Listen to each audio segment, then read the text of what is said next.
everyone, welcome back to Govt Drish channel, your one-stop destination where you get detailed information regarding all the subjects and especially with the start of our Lucent General Knowledge series. Here you will not only get acknowledged with all the details regarding the history, geography and other such subjects as well. So this is our Lucent series part 1, and today I am here with the detailed information regarding the Mahajanapadas period, as we have already completed the Vedic age, the later Vedic as well as other Vedic periods have been finished, and from now onwards it will be 600 BC to 325 BC in this video. So stay tuned. So let's get started. Do not forget to like, share our channel as well so that we can come up with more such detailed information for you on a regular basis.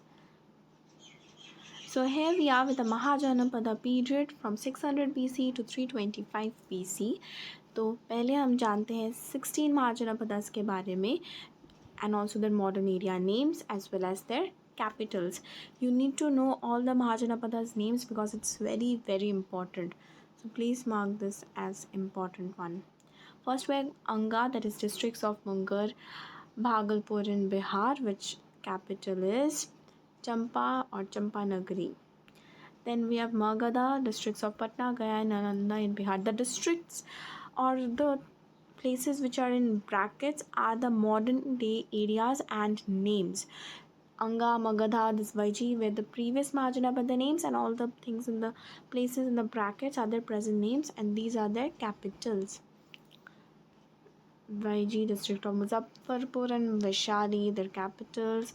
We have Mala, districts of Deoria, Basti, Gorakhpur, their capitals. Kashi, district of Varanasi in UP, their capital is Varanasi. Then we have Kosala, districts of Faziabad, Gonda, Maharaj in UP. Then you have North Kasol, Sravasti, Valsa, that is Kausambi. We have Chedi, Bundelkhand area. Then we have Shakti, Sotiwadi. Then we have Kuru, that is Haryana and Delhi area, whose capital is Indraprastha, that is modern Delhi.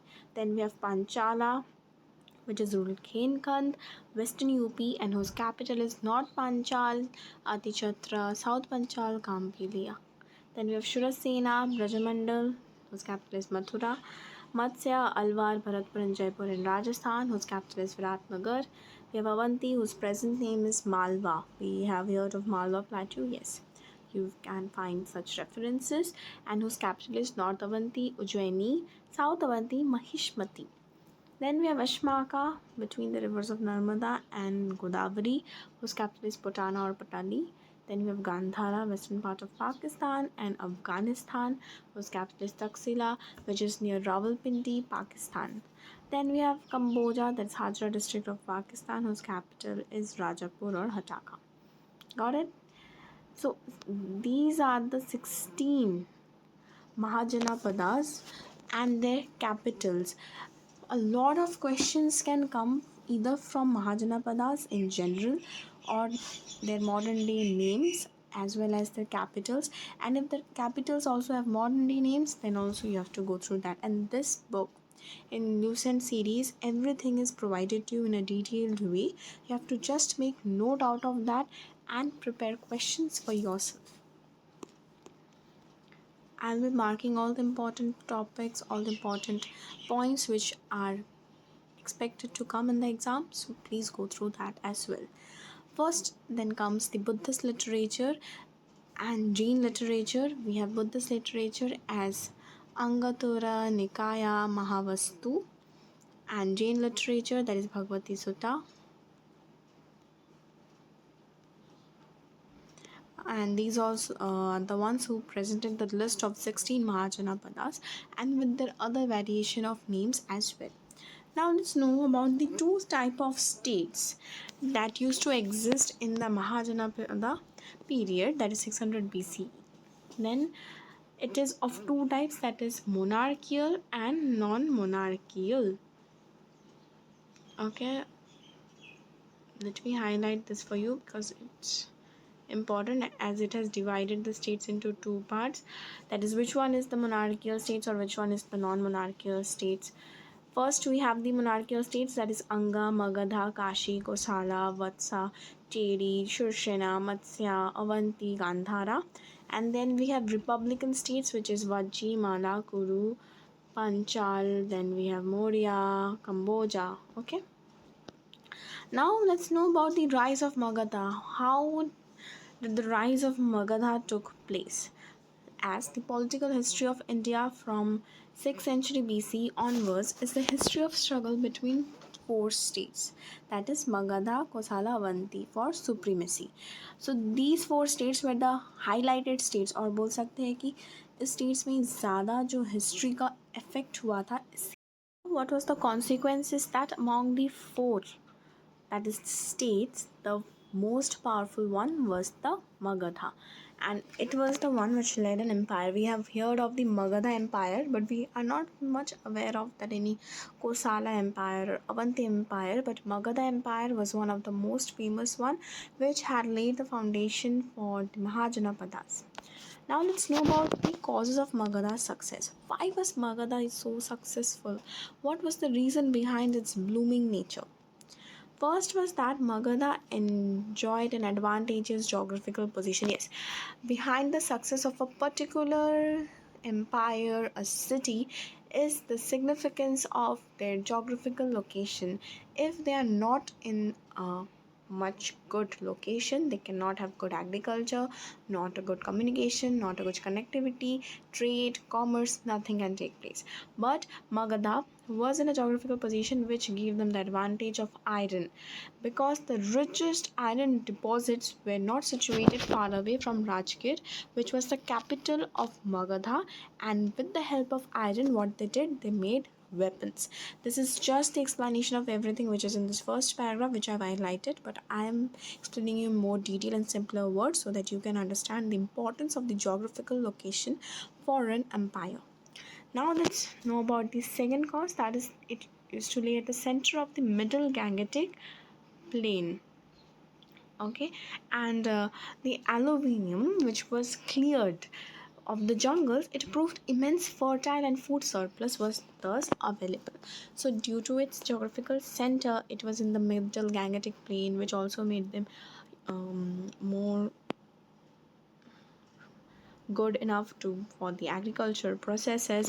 It also boosted their food production, and for which there was food surplus. Means food surplus meaning is extra food even after the food which is left. Surplus is a thing which is an extra. Surplus means extra, that is an extra thing. Even after the serving of food of their whole economy, the whole population, there was food left, which means that there was food surplus. Now, Magadha enjoyed a special advantage in military organization. Although the Indian states were well acquainted with the use of horses and chariots, it was Magadha which used elephants on a large scale in its war against its neighbor. So, this paragraph sums up that among all the states, that is Kosala, Avanti, Vaiji, Magadha was the one who was also specialized in military organization, military deployments, military uses, weapons in the form of axes, or they had metal, so it was also easy to make weapons. And other states used horses, chariots as a form of retaliation for their wars. But Magadha was the one which first, on the very first note, used elephants in an act of war to against its neighbors, and which has boosted them because it has helped them in a variety of ways. So these were the three causes which led to the Magadha's success, and which are the reasons, or you can say are the causes of Magadha's success. So this is a very important point. If you want to know the Magadha empire, you have to know what had led to its boom, or what had led to its prosperous empire ability. Now let's know about the Haryanka dynasty, which existed between 544 BC to 412 BC, which is quite a long time. First ruler of Haryanka dynasty is none other than Bimbisara, whose another name is Shronika. Please highlight this. And these are some points which are written about Bimbisara, and you have to make a note of that. at least it can come in the form of such questions. Who was the contemporary of Gautam Buddha? Who married the princess of Kosala? Like who conquered Anga? Who sent a royal physician? These are the small points that you need to remember, specific features regarding a ruler. So let's start with the first point, that is he was the founder of Haryanka dynasty, which is very common, which is very in general answer or general point. Then let's know about how did Magadha evolve. It was under the leadership of Bimbisara that Magadha gained more success and had also stabilized itself. And he was the contemporary of Gautam Buddha, which has also helped, which is an add-on bonus for him towards success behind the rule of Magadha. Now, whom did he marry? He married the princess of Kosala, that is Kosal Devi or Mahakosala, that is sister of Kosal king Prasenjit. Please note the other names of Kosala as well. Then Lichavi, that is Chalana, sister of Lichavi, Hetchitaka, and Madra, that is Kema, daughter of Madra king, which helped him in his expansionist policy. So it was a marriage politics, it was a marital diplomacy which he played in order to bring prosperity in his own empire and also grow its expansion policy.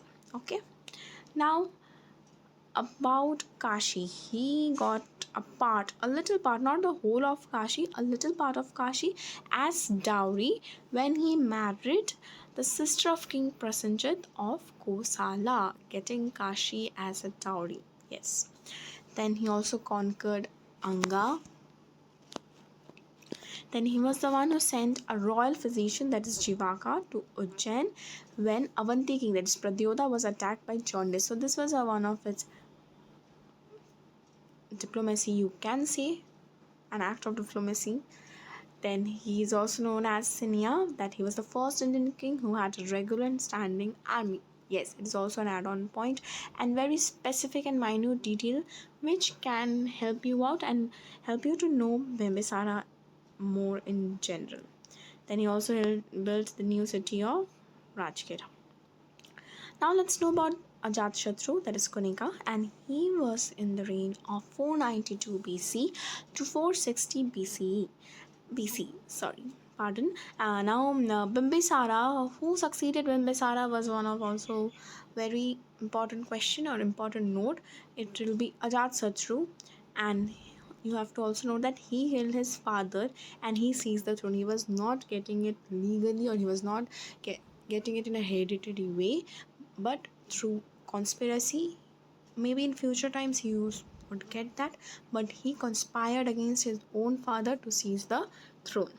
Now he also followed a very aggressive policy. His father was the one who made Magadha a prosperous state, but he also followed a quite aggressive policy, a quite rebellious policy, and he gained complete control over Kashi, and he also broke the relations which his maternal uncle Prasenjit, the king of Kosala, they both shared.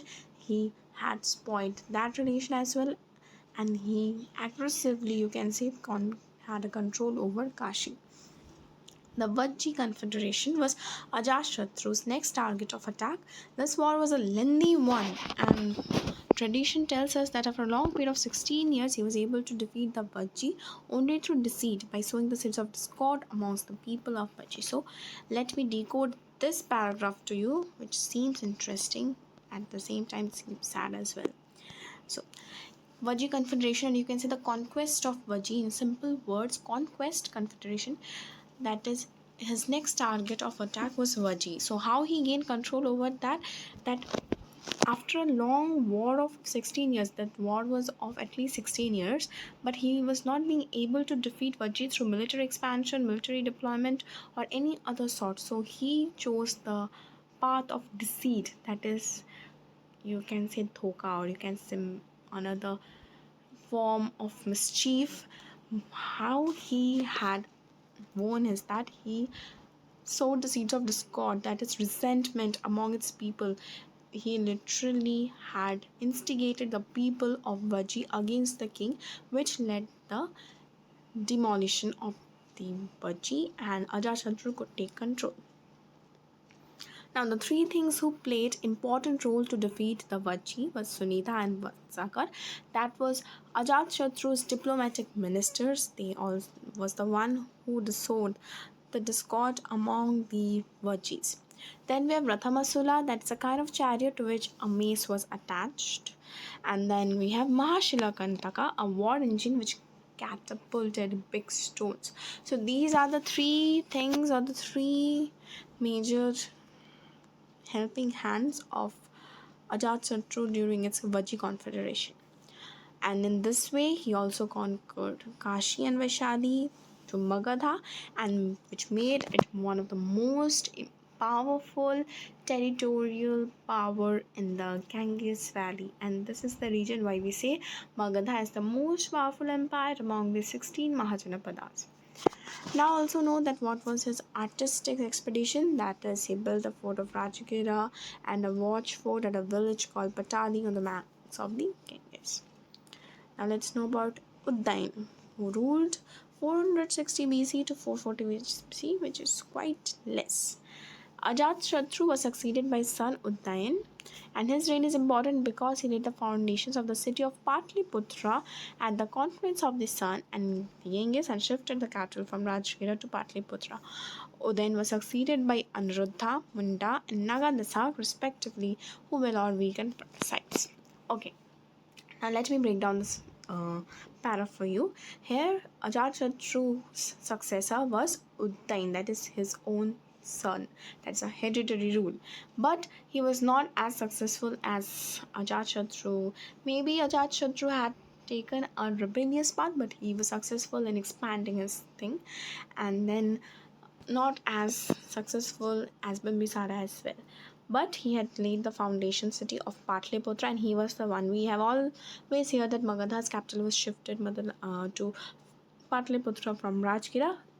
This ruler was behind the shift, that is Uddain.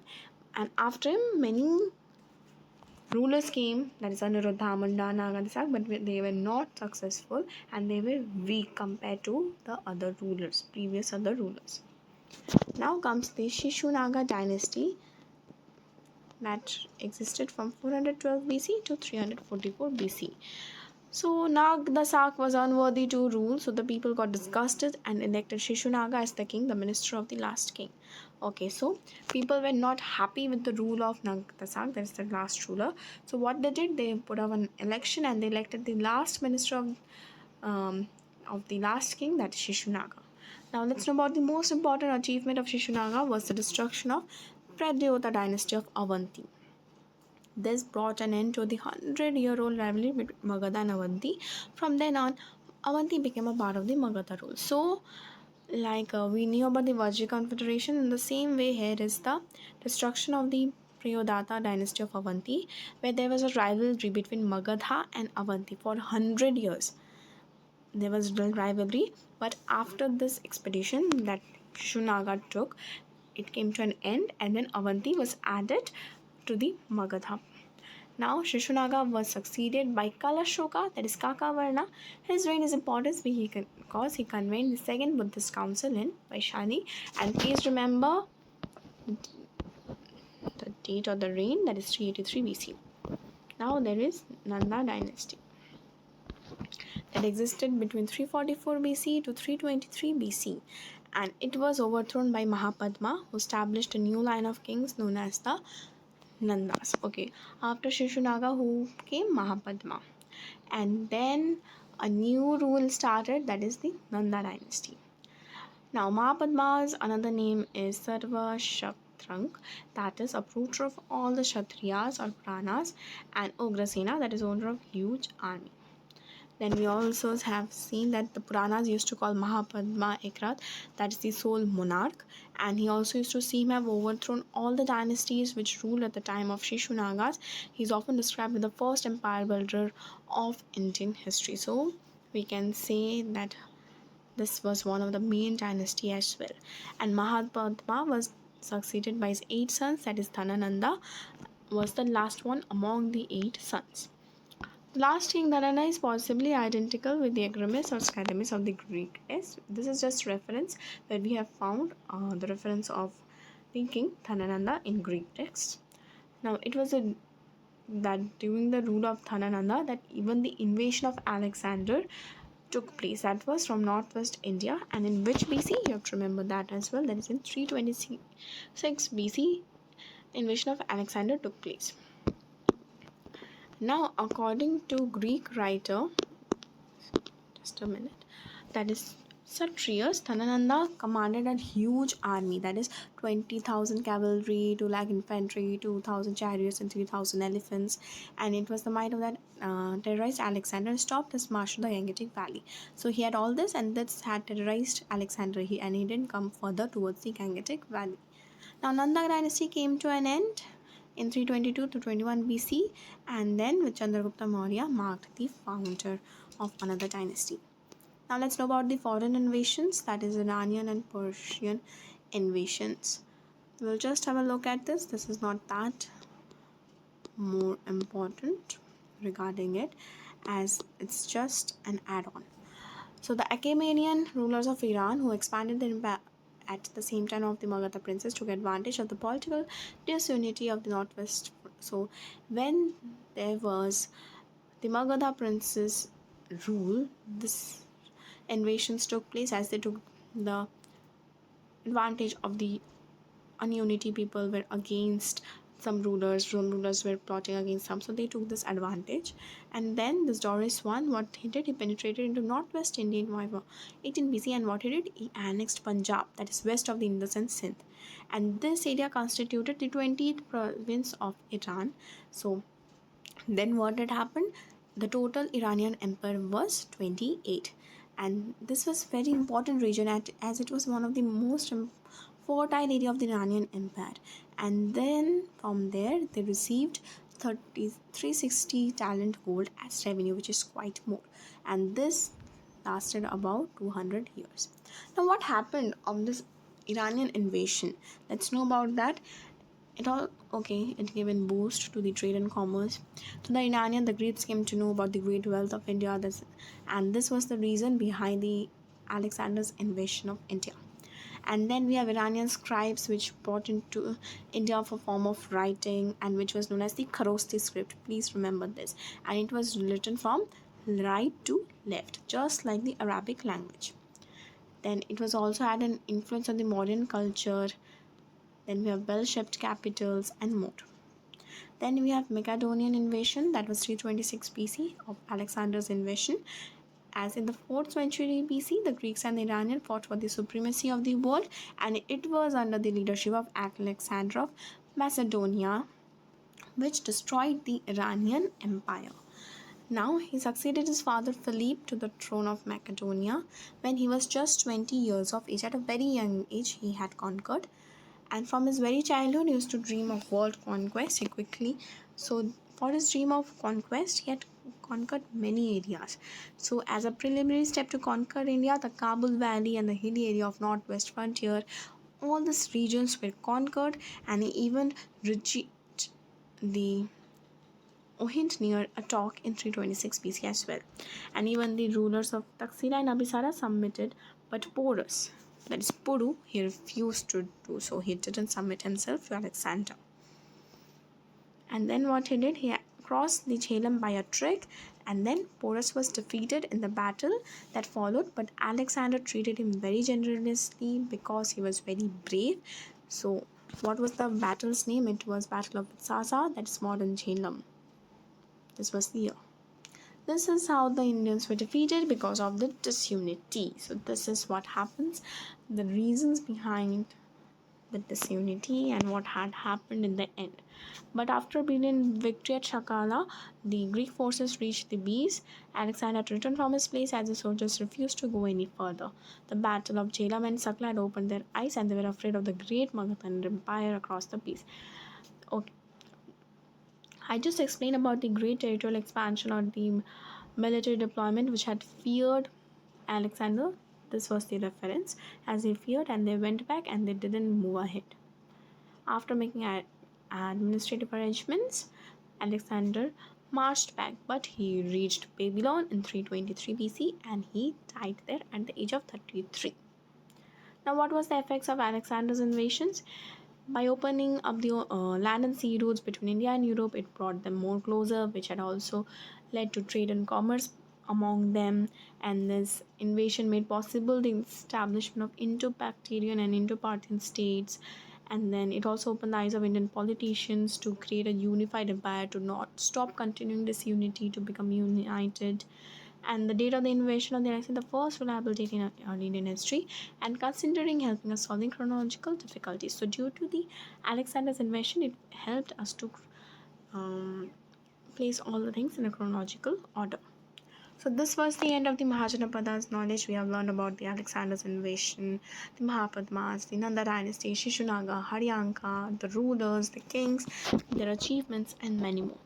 So in next video, we'll continue with more religious things of this particular time period has also been covered. So stay tuned for our next part. Until then, keep liking and sharing our videos so that we can come up with more such detailed Lucent series for you, as we'll be coming up with more details regarding other subjects as well. So stay tuned and like and share our video and subscribe our channel as well.